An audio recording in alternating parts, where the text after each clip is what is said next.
그 가정의 행복 지수를 높이기 위한 비결로 행복이 꽃피는 대화법에 대해서 강의를 하려고 합니다.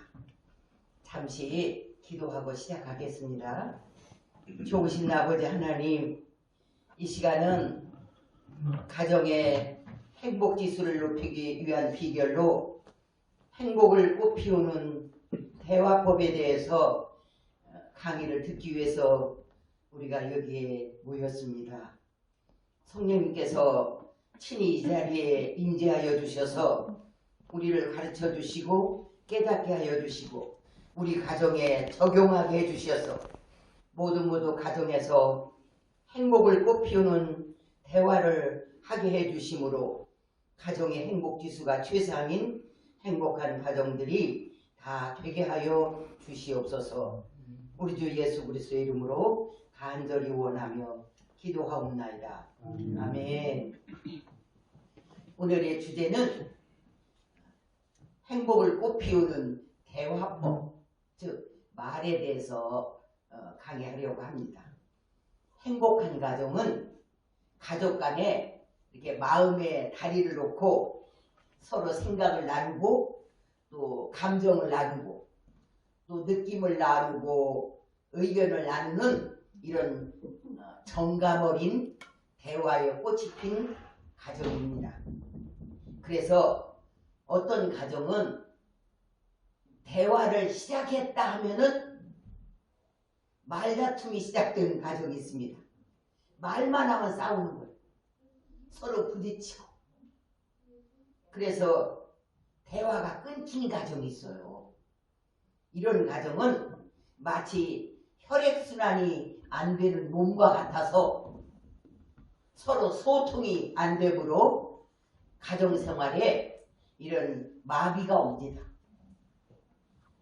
그래서 가정의 행복지수는 최하위에 머물게 됩니다. 그러므로 이 가정의 행복지수를 높이기 위해서는 가족 간에 아주 정감 어린 이런 대화에 꽃이 피어있는 이런 가정이 되어야 할 줄 믿습니다. 그러면 어떻게 가정에 대화에 꽃이 피어날 수 있게 할 수 있을까요? 그 비결은 생명의 언어로 대화를 하는 것입니다. 우리가 이렇게 말을 해요. 그런데 이 말이 두 가지가 딱 있어요. 그걸 자기가 선택해서 하는 거예요. 어떤 말을 할 것이냐 하는 것은 자기가 선택해서 말을 하게 됩니다. 보면은 먼저 사람을 살리고 치유하며 행복을 주고 성공을 시키는 생명 언어가 있어요. 이게 말이라고 다 말이 아니라 이 말이 나가서 저 상대방을 살리고 저 사람의 상처도 치유해주고 또 행복도 주고 성공을 시키는 생명 언어가 있는가 하면 어떤 사람에게는 이렇게 그 말이 나가서 그 사람을 파멸시키고 고통을 주고 상처를 주고 절망을 주며 마음을 병들게 하는 죽음의 언어도 있다는 거예요. 말은 크게 두 가지로 생명 언어가 있고 죽음의 언어가 있다는 거예요. 그래서 먼저 죽음의 언어는 어떤 것일까요? 이런 겁니다. 즉 남의 잘못이나 흠을 흠잡아가지고 나쁘게 말하는 비난하는 말. 이건 다 죽음의 언어입니다. 누구 비난하는 이런 경멸, 남을 깔보고 업신여기서 하는 말들, 경멸하는 말, 또 무시하는 말, 판단하는 말, 또 재앙이나 이런 불행이 닥치기를 바라는 이런 저주하는 말, 그 죄가 있는 것을 판단하는 정죄하는 말, 공격하는 말, 조롱하는 말, 거짓말, 헛된 말, 이런 더러운 말, 즉 욕이죠. 이런 망령된 말, 희롱하는 말, 상처 주는 말, 이것들은 다 죽음의 언어들입니다. 상대방에게 상처를 주고 절망을 주고 고통을 주고 괴로움을 주고 이런 죽음의 언어들을 늘 입으로 상용하여 쓰는 사람이 있습니다. 이 죽음의 언어들, 말은 그 사람의 인격을 나타냅니다. 보면은 유럽 같은 데 보면 상류층, 이 하류 딱 나눕니다. 그런데 상류층은요, 그 말을 쓰는 것을 보면 굉장히 고급 언어를 씁니다. 하류층으로 내려올수록 욕이 20% 30% 욕을 반절 쓰는 사람도 있어요. 하류층으로 내려올수록 입이 거칠고 죽음의 언어를 씁니다. 근데 이 모로코 속담에 이런 말이 있어요. 말에 입힌 상처는 칼에 입힌 상처보다 더 깊다고 그랬어요. 이 말이 맞습니다. 칼로 이런 데 상처를 우리가 받아요. 그러면 나으면 그만이에요. 잊어버려요. 그러나 마음에 말로 상처를 입으면요, 이게 무의식 속에 딱 새겨져요. 그래가지고 두고두고 생각이 나요. 그 말이. 그래서 어렸을 때 크게 상처 입은 말도 지금 제 나이에 와서도 그게 딱 그 말이 지금까지 한 5살 때 하던 말 같은데 지금 75년이 지났어도 여기에 지금 있어. 거의 제 마음에 있어. 얼마나 이게 이 말이라는 게 무서운가. 죽음의 언어로 마음의 상처를 받으면 마음이 병이 들어요. 우리가 마음이 병들면 여러 가지 크고 작은 이런 병리 현상이 우리 몸에서 일어납니다. 두려움도 오고 불안도 오고 또 절망, 신경 과민, 자기 비하, 열등감, 또는 피해의식, 부정적 자아상, 무기력증, 자포자기, 이런 사람을 불행하게 만드는 이런 증후군들이 이 말로 인해서 우리에게 많이 옵니다. 요새 연예인들이 악플에 시달리다가 자기 포기하는 거 보셨죠? 예, 이건 무슨 말 때문에 이 사람들이 이렇게 자기 포기를 할까요? 이건 전부 다 죽음의 언어 때문입니다. 죽음의 언어를 쓰는 걸로 이렇게 돼요. 우리가 말 속에는 우리가 상상할 수 없는 큰 비밀이 있다는 걸 여러분이 아셔야 합니다. 우리 말. 여러분, 우리가 말 이렇게 말하지요. 근데 이 말은요, 본시 마알이 죽어서 말이 됐고요. 마알이에요. 그러면 마알은 뭐냐? 마음속에 있는 알갱이, 그런 뜻이에요. 그러면 마음속에 있는 여러분 뭐를 알갱이라고 하죠? 이것은 열매로 말하면 낱개, 조그만 거 낱개, 또 곡식으로 말하면 나달, 하나씩을 의미하는 거예요. 그러니까 마음의 알갱이다 그러면 마음의 나달, 마음의 하나이라는 거예요. 그래서 우리가 이렇게 말을 하잖아요. 그럼 마음에 있는 알갱이, 즉 마음에 있는 나달 하나하나가 이 입으로 나와서 나가는 거예요. 그러므로 말은 우리 마음의 나달이 지금 나가고 있는 거예요.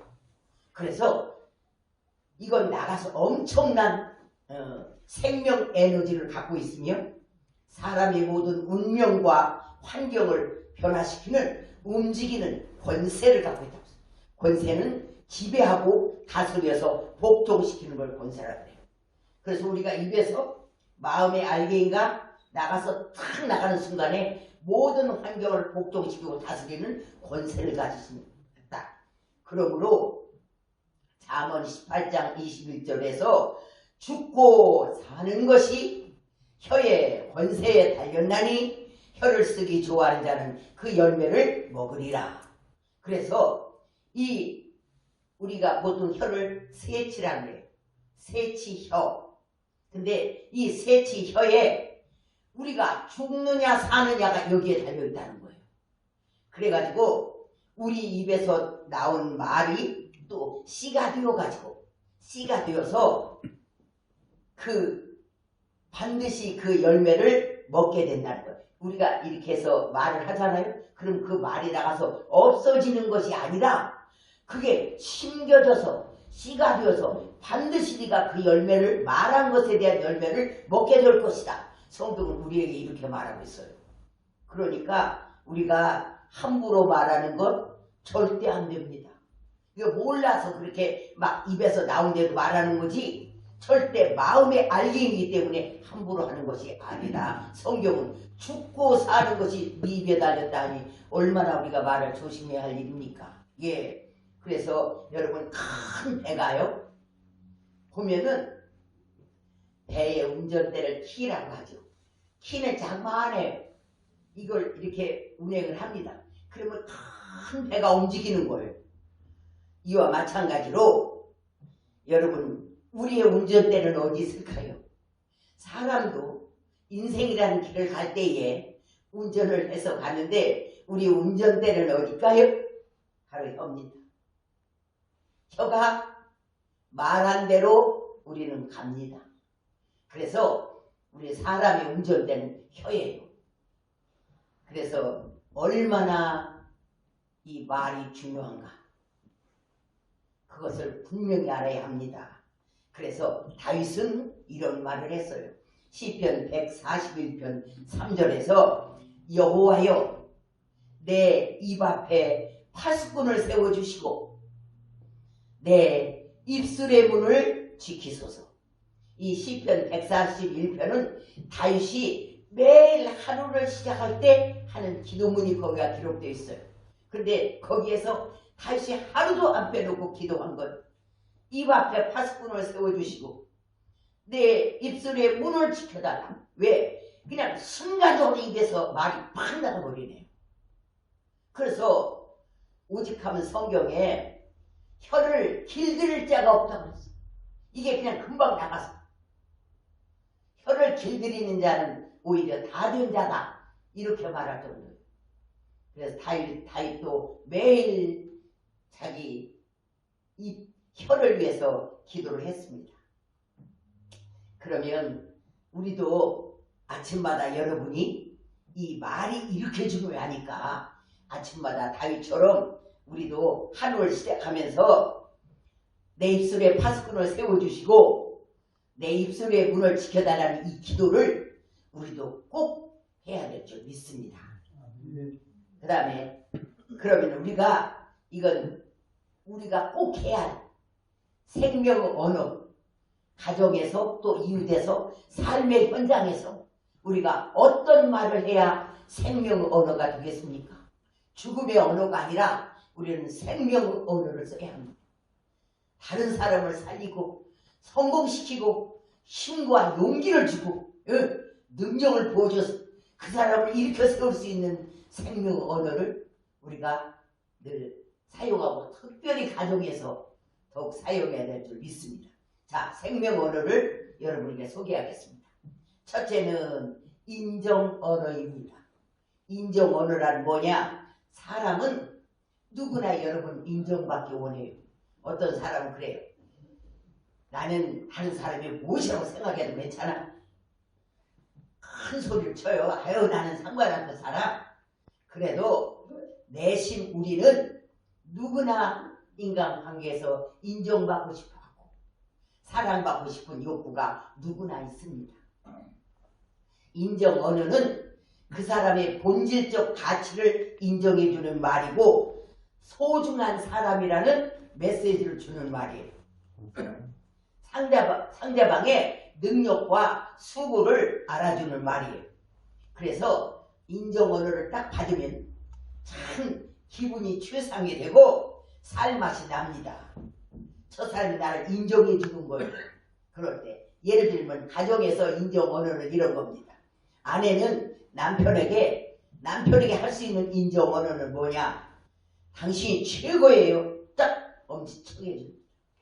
그 사람을 인정해 주는 거예요. 당신이 최고라고 인정해 주는 거예요. 자, 그렇게 해줘야 돼요. 말로 이 사람에게 힘을 유지하는 거예요. 예. 그래서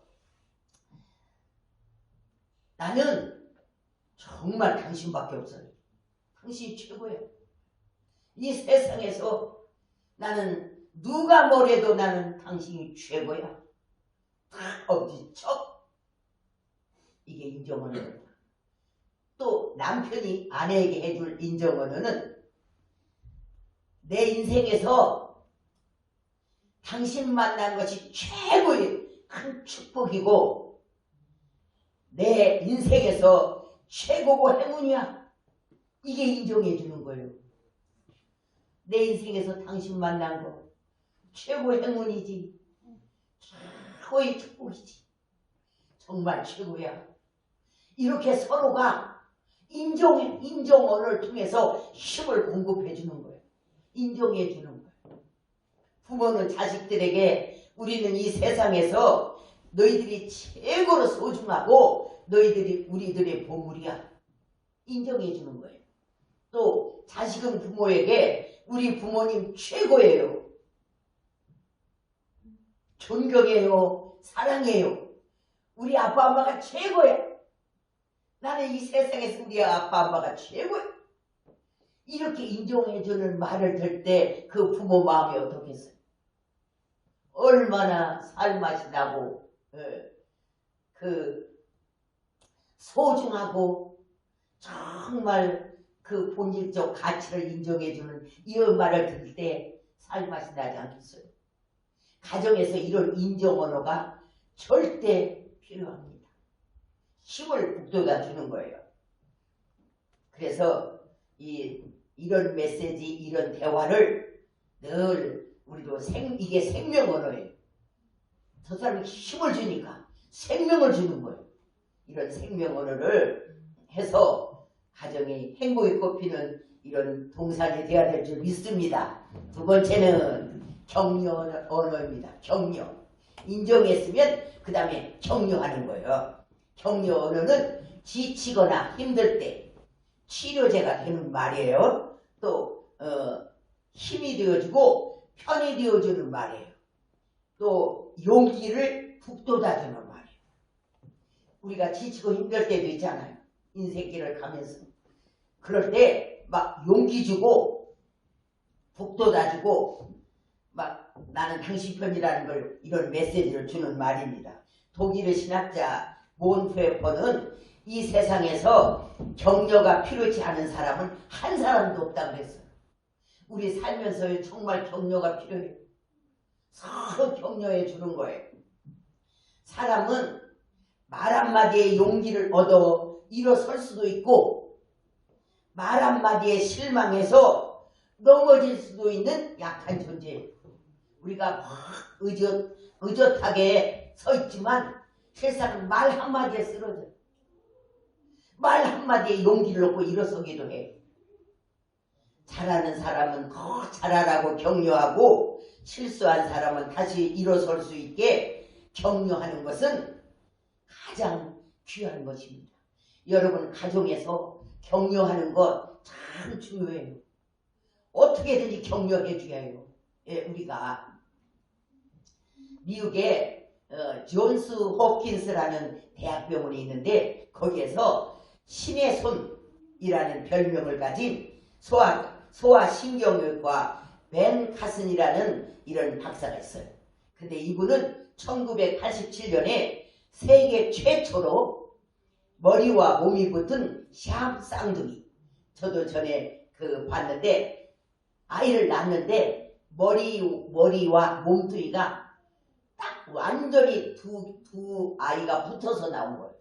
그런데 그때까지 어떤 의술로도 이 신경이 지나가고 있어서 둘을 딱 이렇게 분리시킬 수가 없다는 거예요. 한 번도 한 적도 없고. 그런데 이 벤 카슨이 그걸 아주 딱 빠르게 딱 잘라서 둘을 분리시켰어요. 그래서 이 사람 별명이 신의 손이라는 신의 손을 가졌다. 이래가지고 이런 별명을 가진 사람이 있습니다. 이 벤 카슨 박사의 어릴 적은 불량 소년이었고 학력도 그냥 공부도 맨 꼴찌, 놀림, 그런 따돌림을 받던 흑인 소년이었습니다. 어느 날 기자가 물었어요. 오늘의 당신을 이런 신의 손이라는 외과 의사로 만든 것은 무엇입니까? 무엇이 당신을 이렇게 만들었습니까? 이렇게 물었을 때에 그때 그가 나의 어머니 소냐 카슨 분입니다. 딱 말한 거예요.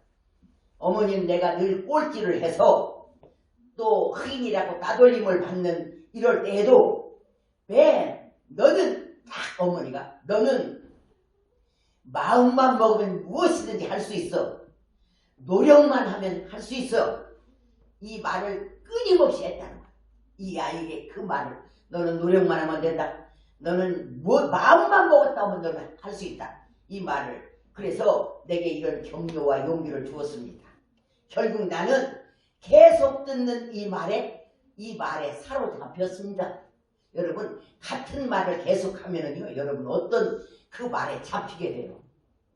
그래서 이 말에 자기가 딱 사로잡혔고 결국 나는 마음만 먹으면 노력만 하면 우등생이 될 수 있다는 자아상이 딱 세워졌다는 거예요.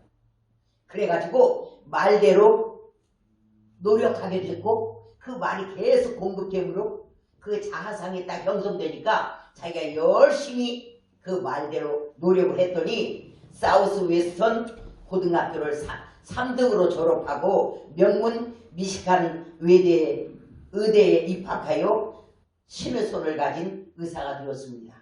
이렇게 그 벤 카슨이 이렇게 말했다고 해요. 여러분 이 격려 언어는요 아주 중요합니다. 성공한 사람의 배경에는요 성공을 만들어주는 성공의 씌인 말이 있어요. 그러니까 부모가 자녀에게 쟤는 틀렸어. 커서 저것이 뭐가 되겠어. 저건 안 되겠어. 이렇게 말하면 큰일 나는 거예요. 이런 말을 자주 해서 얘가 그 말에 사로잡히면 그런 자아상이 세워지면 걔는 절대 성공 못해요. 이게 부모가요 이런 거 알아야 돼요. 이 말할 줄 모르면 절대 안 됩니다.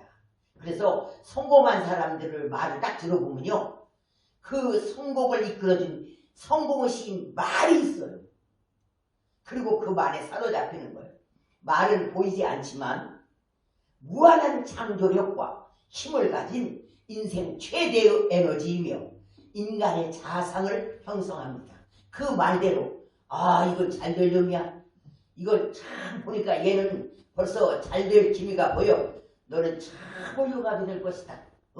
지금은 이래도 너는 절대 훌륭하게 될 것이다. 이렇게 말로 참 얘를 이 말에 사로잡히도록 해줘야 된다. 그 말이에요. 그 말이 아까 마음의 알갱이라는 말을 했어요. 여기서 나가서 그 사람에게 심어지고 그 사람을 사로잡게 만든다 이거예요. 그러니까 부모가 말을 잘못하면 절대 성공할 수 없어요. 그러니까 성공한 사람들을 보면요 그 뒤에 훌륭한 부모가 있어요. 그냥은 절대 성공할 수 없습니다. 이렇게 사람은 말의 열매를 먹고 산다는 것을 잊지 않아야 합니다. 이렇게 격려 언어는 고통을 이기게 하고 사기를 북돋아 주어서 큰 일을 해낼 수 있는 힘을 공급해 줍니다. 그러므로 가정에서 어머니 아버지가 이 격려 언어를 쓸 수 있어야 돼요.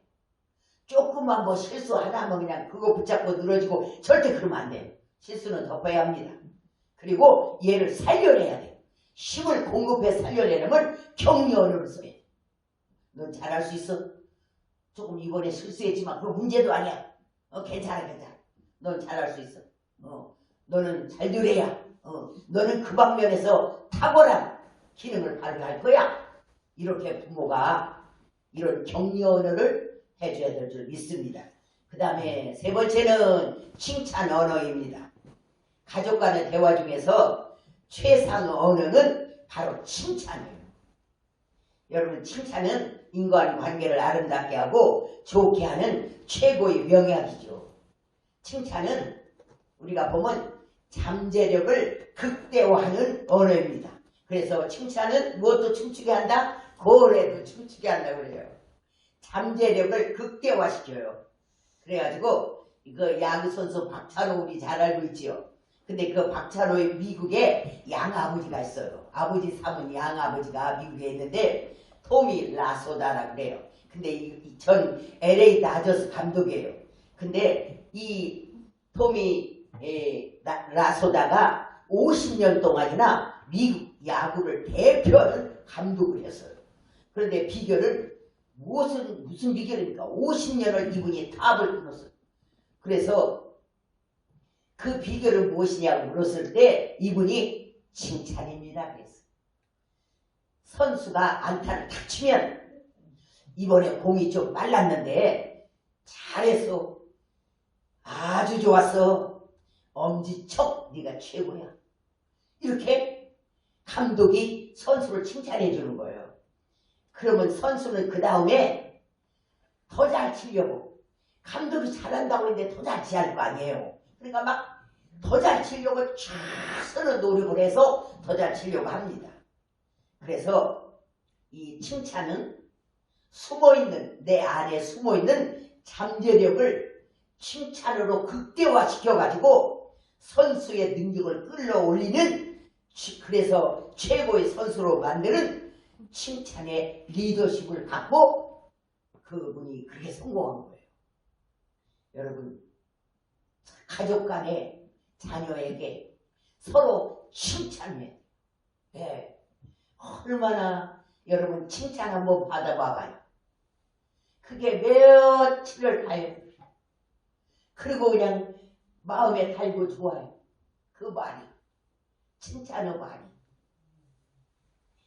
또한 칭찬은요 사람을 변화시키는 마술의 언어라 그래요.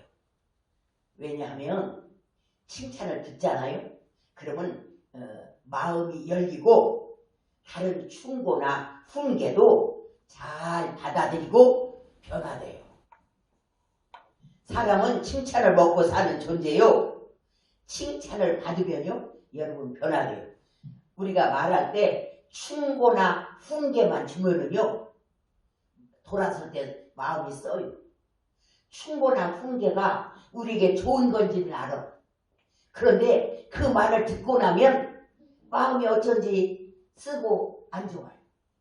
훈계받고 충고받은 날 여러분 그렇잖아요. 그런데 그 앞에 칭찬과 섞어주면 칭찬을 먼저 쫙 해주고 그 다음 충고와 이런 훈계를 해주면 그렇게 마음에 쓰지 않아요.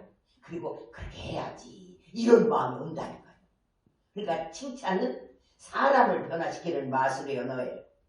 여러분 그래서 뭔 말할 때요 자녀에게도 뭔 말할 때 꼭 칭찬을 곁들여서 해야 돼요. 너는 이런 것은 너무 잘해. 요것만 바꿔주면 그것만 바꿔주면 뭐 1등이지. 꼭 칭찬을 곁들여야 돼요. 아이가 50점을 받아왔어요. 여러분 어떻게 칭찬해야 될까요? 애가 50점을 받아갖고 왔어. 그런데 칭찬을 겸해서 해라고 했잖아요. 그러면 어떻게 칭찬해야 되냐 보면은 막 아유 50점 막 잘했다고 막 하면 지가 정말 잘한 줄 아니까 그렇게는 그리고 더 이상 공부를 안 하니까 그렇게는 안 되고 그보다도 그래도 40점보다는 잘했구나. 50점을 받아왔는데 그래도 40점보다는 잘했구나. 조금만 더 열심히 하면 60점도 받겠네. 예, 50점에서 조금 더 60점도 받겠네 하는 것이 좋습니다.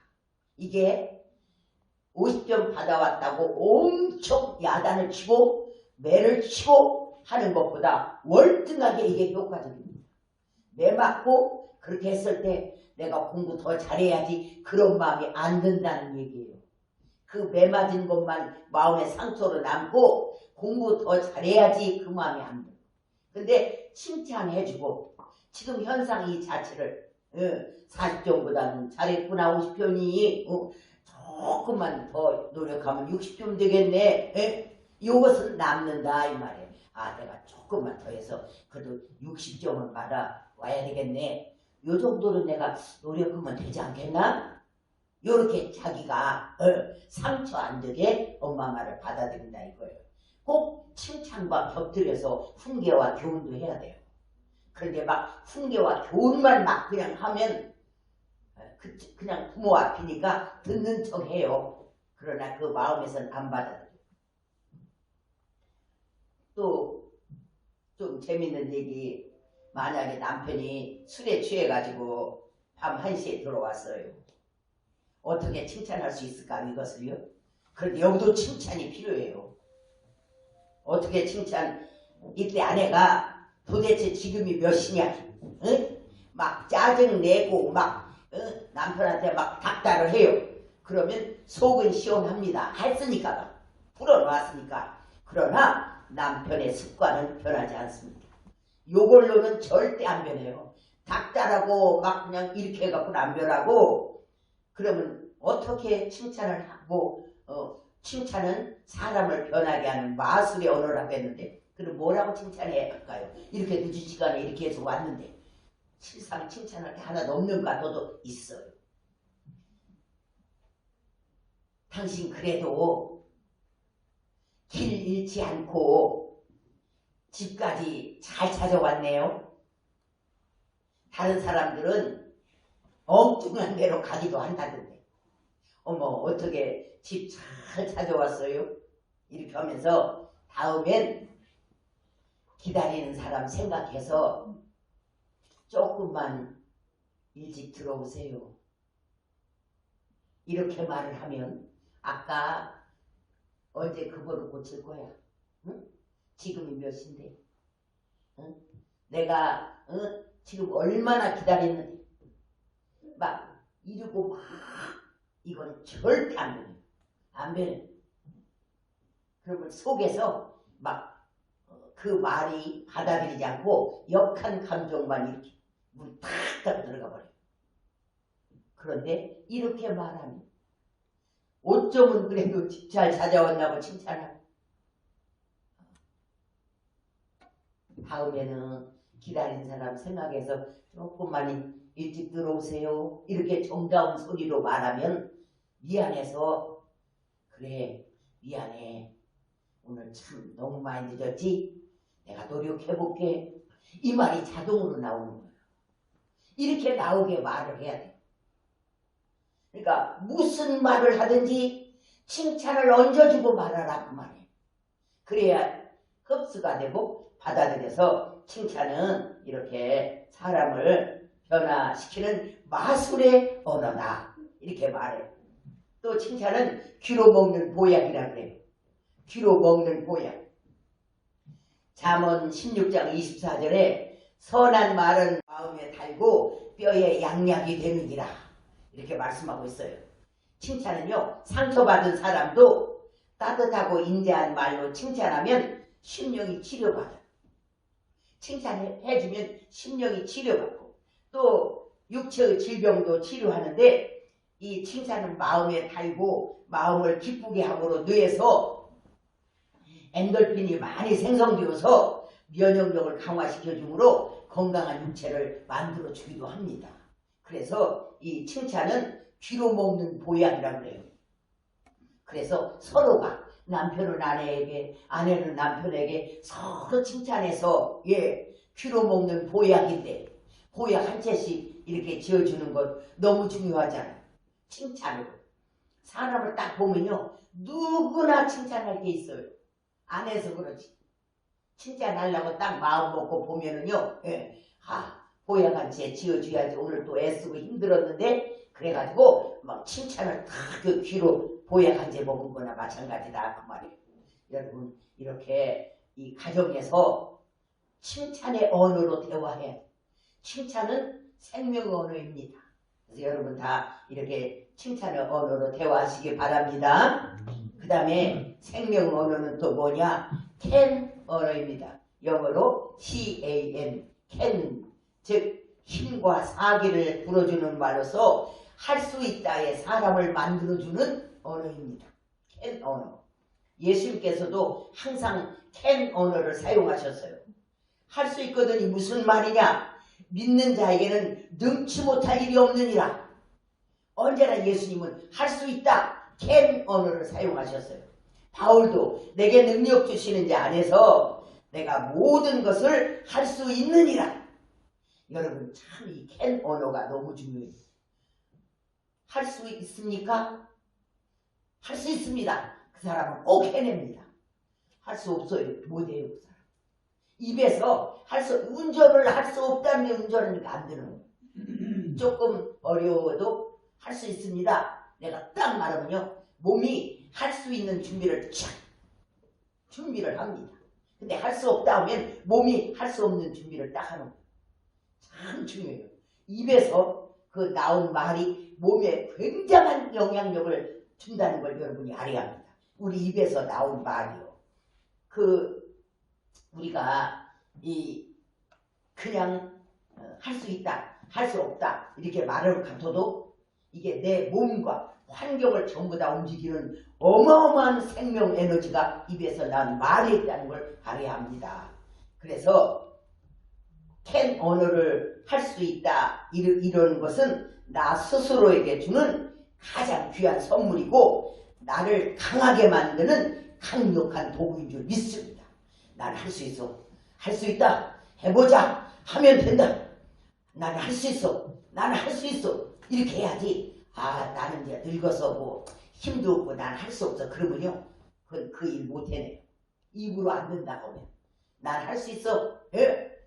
얼마든지 할 수 있어. 예. 그 이유는 하나님이 나를 도와주시기 때문에 힘주시기 때문에 나는 해낼 수 있고 할 수 있다. 딱 입으로 시인하고 나가야 합니다. 그래야 어떤 일도 해낼 수 있는 거예요.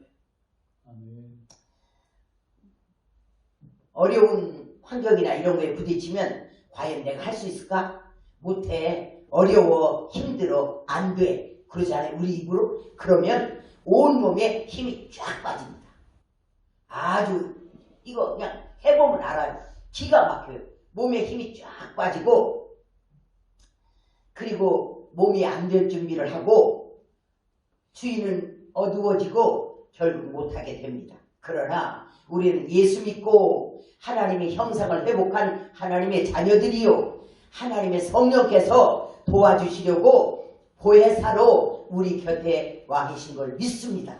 절대 우리가 이렇게 볼 때는 여러분이 볼 때 저가 이 강대상에 혼자 서 있는 것 같아요. 절대 그렇지 않습니다.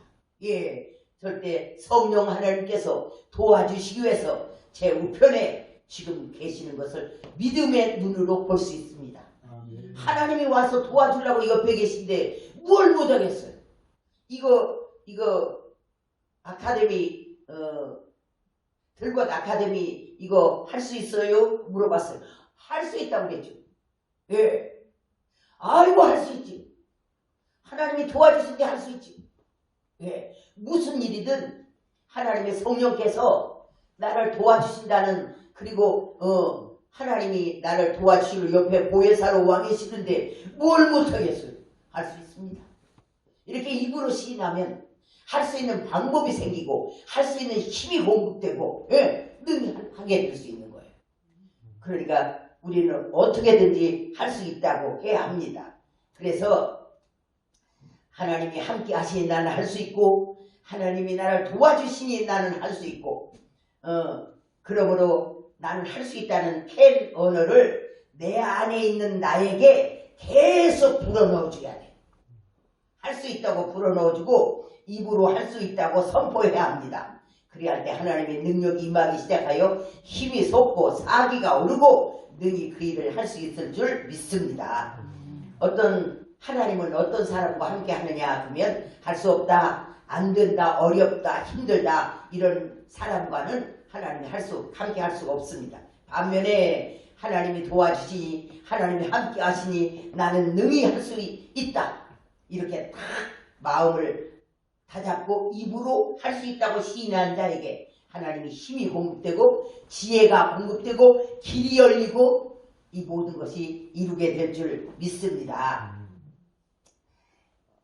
그래서 우리 자녀들에게도 넌 할 수 있어. 하나님이 도와주니까 잘할 수 있어.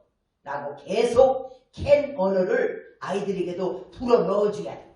부모가 넌 할 수 있어. 넌 그 방면에 절대 1인자가 될 수 있어. 넌 할 수 있어. 하나님이 도와주셔. 그러니까 너는 잘 될 거야. 넌 할 수 있어. 이렇게 자꾸 할 수 있다의 캔 언어를 이 아이에게 불어 넣어주고 우리도 스스로 불어 넣고 그래서 할 수 있는 사람이 되어야 될 줄 믿습니다. 이게 생명 언어예요. 번지 인간이 그 가장 공포를 느끼는 높이가 11m라 그래요. 거기에 딱 올라가면 굉장히 공포를 느낀다고. 우리가 번지 점프 하는 거 보지요. 도와주는 사람이 말해요. 꼭 그 사람이 묻더라고요. 번지 점프 할 때 뭐라고 하냐면 될 수 있습니까? 꼭 그분이 그걸 꼭 물어요. 번지 점프 할 때. 그러면요 큰 소리로 네 자신 있습니다. 이렇게 한 사람은 100% 성공한다는 거예요. 근데 뛸 수 있습니까? 그 사람이 물어보면 그 돕는 사람이 물어보면 이제 어떤 사람은 벌벌 떨면서 못해요. 이렇게 하는 사람이요 100% 거기서 못 뛰어내린다는 거예요. 입의 말이요 참 중요합니다. 이게 바로 운전대예요. 이처럼 이 말은 우리의 행동을 지배합니다. 할 수 있다 말하면 할 수 있는 행동이 우리 몸에서 나오고 할 수 없다고 하면 할 수 없는 행동이 나오는 거예요. 여러분 모두가 생명 언어인 캔을 사용하셔서 매일매일 할 수 있다의 사람이 되기를 주의 이름으로 축복합니다. 네. 그 다음에 생명 언어는 will 언어입니다. will. W-I-L-L. will. 앞으로 이렇게 될 것이다. will 언어는 미래의 소망과 꿈을 주는 축복의 언어입니다. 앞으로 너는 중요한 사람이 되고 특별한 사람이 되고 귀한 일을 할 사람이 될 것이다. 이렇게 will의 말은 가능성을 일깨워주는 메시지이자 위대한 꿈과 소망을 불어넣어주는 축복의 언어입니다. 부모가요 자꾸 자녀를 축복해야 돼요. 예, 그 현재의 상황만 보고 판단하면 안 돼요. 앞으로 얘가 어떻게 미래에 자라날 것을 바라봐야 돼요. 그리고 끊임없이 will 언어를 사용해서 너는 이렇게 될 것이다. 그렇게 해줘야 돼요. 하나님이 아브라함을 찾아오셨어요. 가장 먼저 하신 말씀은 미래에 꿈을 주는 will 언어였어요. 창세기 12장 2절에서 세 가지 will 언어를 써서 아브라함을 하나님이 축복하는 장면이 나옵니다. 보니까 너는 앞으로 큰 민족을 이룰 것이요. will 언어입니다. 두 번째, 내 이름이 존귀케 될 것이며 세 번째, 너는 복의 근원이 될지라. 전부 다 will 언어들이 이렇게 앞으로 네가 이렇게 될 것이다. 하나님은 아브라함에게 될 것이라는 will 메시지를 통해서 아브라함을 축복합니다. 그러므로 우리도 will 언어를 사용해서 꿈과 소망을 주는 축복의 언어로 자녀들을 축복해야 돼요. 너는 앞으로 큰 일을 할 훌륭한 사람이 될 것이다. 너는 그 부분에서 1인자가 될 중요한 사람이다. 하나님이 너와 함께하고 너를 도와주시고 너를 응원해 주신다. 너는 큰 사람이 될 것이다. 뭐 끊임없이 will 언어로 자녀를 축복해야 합니다. 우리가 엘버트 아인슈타인 하면은 다 알죠? 이 사람을 천재로 만든 말은 바로 그의 어머니의 will 언어였다고 해요. 천재하면 아인슈타인 우리가 떠올리잖아요. 그러나 그는 4살 때까지 말도 제대로 못하는 아이였고 초등학교 생활 기록부에는 성공할 가능성이 희박함 이렇게 기록될 정도로 공부도 제대로 못 따라갔다는 거예요. 아인슈타인이. 그래갖고 막 매를 맞아서 공부를 못 따라가니까 막 손등을 그 교사가 막 때린 것 같아요. 그래서 막 손등이 벌겋게 부어갖고 얘가 집으로 돌아온 거예요. 그런데 그 어머니가 그 손등이 벌겋게 부어오른 그 손등에다 입을 맞추면서 그 엄마가 사랑하는 아들아, 너에게는 다른 사람이 갖지 못한 특별한 재능이 있어. 너는 반드시 훌륭한 일을 하게 될 거야. 그 매맞은 볼온 그 손에다 입을 맞추면서 계속 이 아인슈타인에게 그 말을 불어넣어주는, 너는 다른 사람이 갖지 못한 아주 특출한 재능이 너한테 있어. 너는 훌륭한 일을 하게 될 거야. 이 말을 계속 어머니가 윌 언어로 넣어준 거예요. 그렇게 끊임없이 윌 언어를 불어넣어주자 아인슈타인은 결국 이 말에 사로잡혔어요. 여러분, 같은 말을 반복해서 넣어주면 사로잡힌다고 했잖아요. 사로잡혀서 그 사람의 자아상이 딱 성립된 거예요. 그래가지고 얘가 나는 특출한, 남이 갖지 못한 특출한 이런 재능이 있는 나다. 그래가지고 나는 나라 민족을 위해서, 온 세상의 모든 것을 위해서 내가 큰 일을 할 사람이다. 딱 이게 세워진 거예요. 그래서 정신이 번쩍 들어요. 그래가지고 이 일을 하기 위해서 그럼 어떻게 해야 되냐.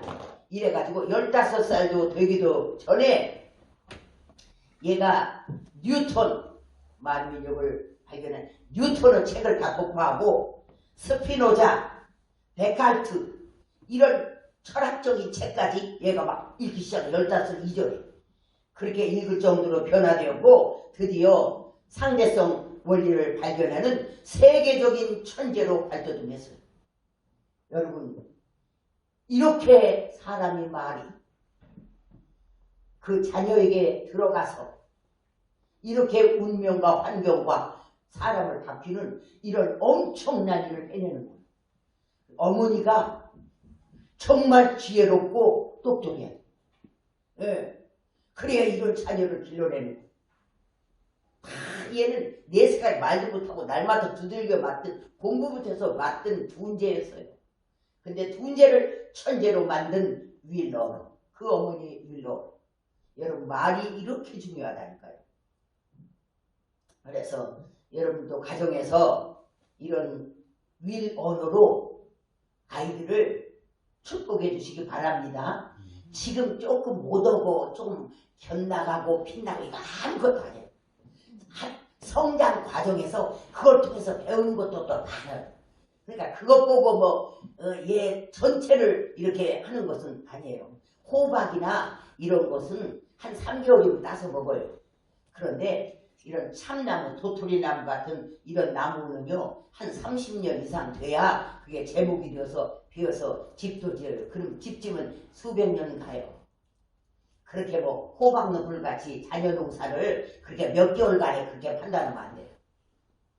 계속 부모가 이렇게 꿈을 주고 소망을 주고 너는 그렇게 될 것이다 보고, 예, 이런 윌 언어를 통해서 자녀를 길러내야 될 줄 믿습니다. 예. 그 다음에 이제 생명 언어는 6째 뭐냐? 감사의 언어입니다. 이 감사는 우리가 잘 알듯이 행복을 만드는 언어지요. 감사가 풍성한 가정, 참 중요합니다. 말은 우리 환경과 운명을 지배하고 그렇기 때문에 짜증과 불평의 말을 하면 그 인생은 점차 짜증과 불평이 휩쓸리게 돼요. 가정에서 짜증내는 말, 불평하는 말, 그런 말을 막 하면 그 가정의 그 분위기로 그냥 휩싸여져요. 그러나 반면에 감사의 말을 자꾸 풀어놓아요. 이것도 감사하고 이것도 감사하고 자꾸 감사의 말을 풀어놓으면 점점 환경이 좋은 환경으로 변화되는 것을 우리가 압니다. 여러분, 이 감사 팔찌 가지고 여러분 지난 일주일 동안 한번 살아오셨지요? 저는 수백 번도 더 하나님께 감사를 한 것 같아요. 이걸 보고, 예, 끊임없이 하나님과 나 사이에 감사로 교통이 되었습니다. 짤막하게 하나님 감사합니다. 감사합니다. 그래서 계속 내가 하나님하고 연결된 느낌을 받았어요. 이걸 통해서. 그렇게 마음이 아주 평안해요. 예. 가정에서도 우리 없는 것 가지고 원망불평하지 마시기 바랍니다. 이 세상에 어느 가정도 완벽한 가정은 없어요. 저 집은 참 괜찮은 것 같지요? 가서 들여다보면 다 거기서 거기에요. 완벽한 가정은 없어요. 이 세상에. 다만 감사하는 가정이 있지. 그 상황에서 있는 것 보고 감사하는 가정, 이게 행복한 가정이 되는 줄 믿습니다. 그래서 남편에게도 덜 고마워요, 감사해요. 당신이 있는 것만으로 너무너무 감사해요. 아내도 남편에게, 남편은 아내에게 여보 오늘 수고했지, 고마워, 감사해. 당신 덕에 잘 지내고 있지, 감사해, 사랑해. 이런 말을 표현해서 아이들은 부모님께 아버지 감사해요, 어머니 감사해요. 감사와 고마움을 행동으로 자주 표현할 때 가정의 감사가 넘치는, 그래서 가정의 행복지수가 올라가게 되고 가정의 행복이 꽃피는 이런 가정이 되는 줄 믿습니다. 그 다음에 생명 언어는 한 가지, 이제 마지막 7번째는 영의 언어입니다. 영의 언어. 사람에게는 아까 우리 공부한 것 같이 하나님께서 사람을 만드시고 그 코에 생기를 불어넣었다. 그 생기가 바로 영입니다. 하나님의 영을, 그래서 사람만 영을 가진 존재입니다.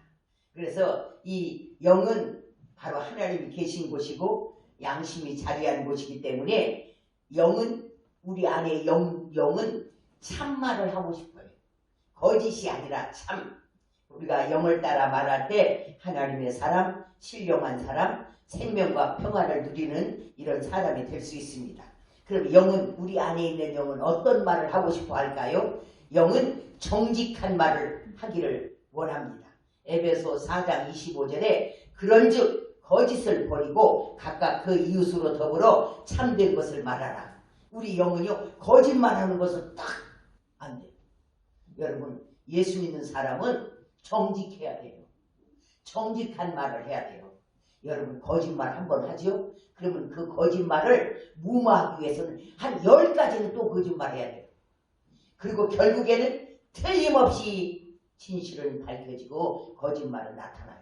그렇기 때문에 우리는 거짓말을 하면 안 됩니다. 또한 영은 무슨 말을 하기를 원하느냐 하면 덕을 세우고 은혜를 끼치는 말을 하기를 원해요. 우리가 뭔 말 한마디 입에서 내놔도 그게 그 사람에게 덕을 끼치고 은혜를 끼치는 이런 말을 하라 그래요.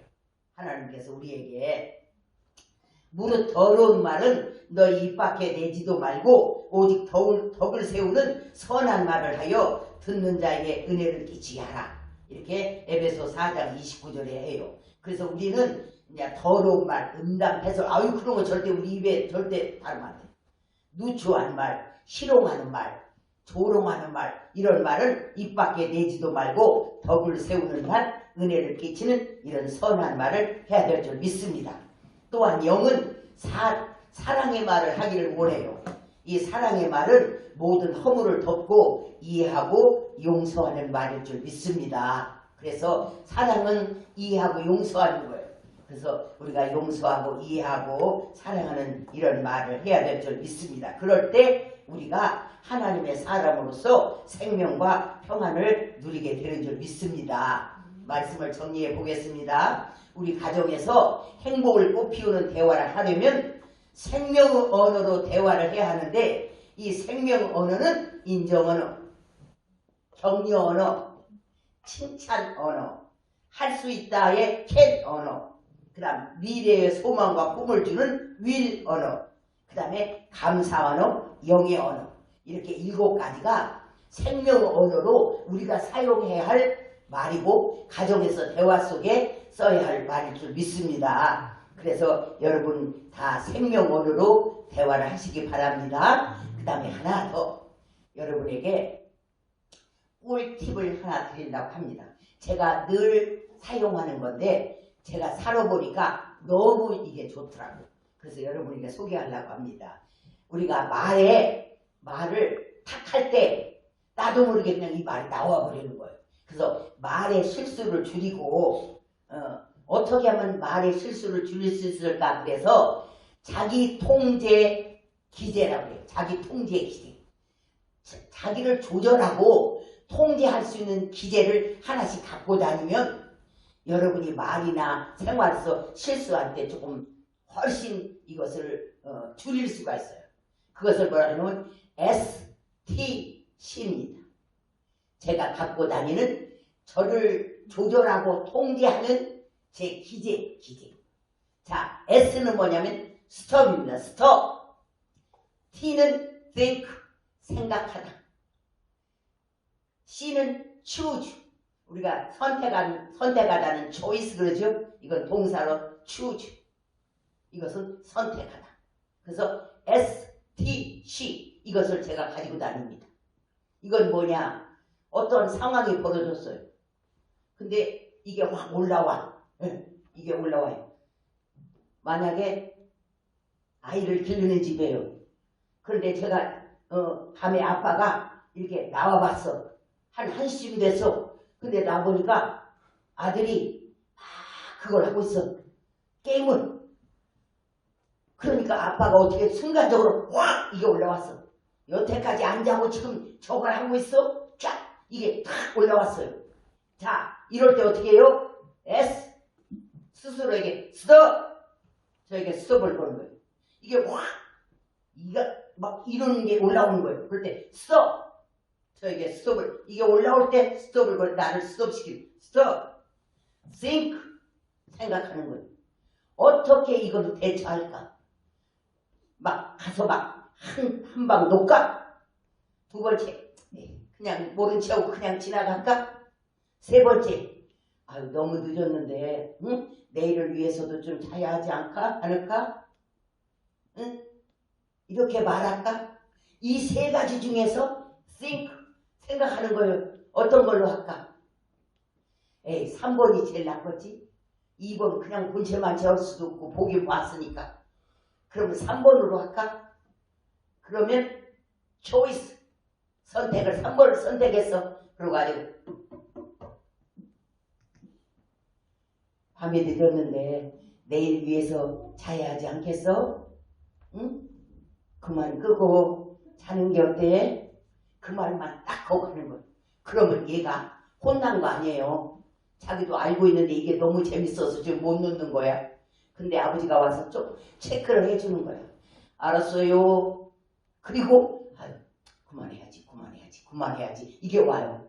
그리고 그만하게 돼요. 아들도 기분 안 나쁘고 아빠도 기분 안 나쁘고 쫙 잘 끝냈어요. 만약에 그때 나에게 습을 안 걸고 너 이번에 너 언제 고칠래? 너 커서 뭐가 될래? 응? 가서 한 방 하고 막 이렇게 했으면 그게 며칠 가요. 그렇게 하면 안 돼. STC 저는 뭐가 확 올라올 때 stop, think 어떤 방법으로 할 것인가? 한 가지, 두 가지, 세 가지 이 중에서 뭐가 제일 나을까? choose 뭘 선택할까? 제일 좋은 것다. 여러분 이것을 하는 동안에 막 이렇게 올라왔던 것이 내려가고 내가 이렇게 감정 조절이 되어서 이성이 나를 주장해서 가장 좋은 방법으로 쟤도 기분 안 나쁘고 나도 기분 안 나쁜 방법으로 해결이 딱 되는 거예요. 그래서 저는 이 STC를 사용합니다. 여러분도 사시면서 STC를 사용하세요. 이게 올라오면 이게 올라올 때 인간은요 동물과 다른 점이 학습된 존재예요. 우리는 공부한 사람들이에요. 그래서 이성을 따라 행동할 줄 알아야 돼요. 자기를 운영할 줄. 자기를 조절하고 통제할 줄 알아야 돼요. 확 올라올 때 스톱을 딱 걸고 생각해서 어떤 방법으로 1, 2, 3 그중에 제일 좋은 게 뭘까? 이거 쟤도 기분 안 나쁘고 나도 안 나쁜 거 3번 그러면 3번으로 말하고 딱 여러분 멋있잖아요. STC 이걸 꼭 하시기 바랍니다. 그럴 때 여러분 훨씬 실수가 줄어드는 줄 믿습니다. 기도하겠습니다. 아버지 하나님 이제 강의를 마치려고 합니다. 오늘 저희들에게 사람을 살리는 생명의 언어가 무엇인지 깨닫게 하시니 감사합니다. 이 시간 원하여 기도합기는 하나님께서 친히 우리 입 앞에 파수꾼을 세워주시고 우리 입술의 문을 지켜주시옵소서. 그리하여 우리가 가정에서 생명의 언어로 대화함으로써 각 가정마다 아름다운 대화의 꽃이 피는 행복한 가정들이 다 되게 하여 주시옵소서. 우리 주 예수 그리스도의 이름으로 간절히 축복하고 기도하옵나이다. 아멘.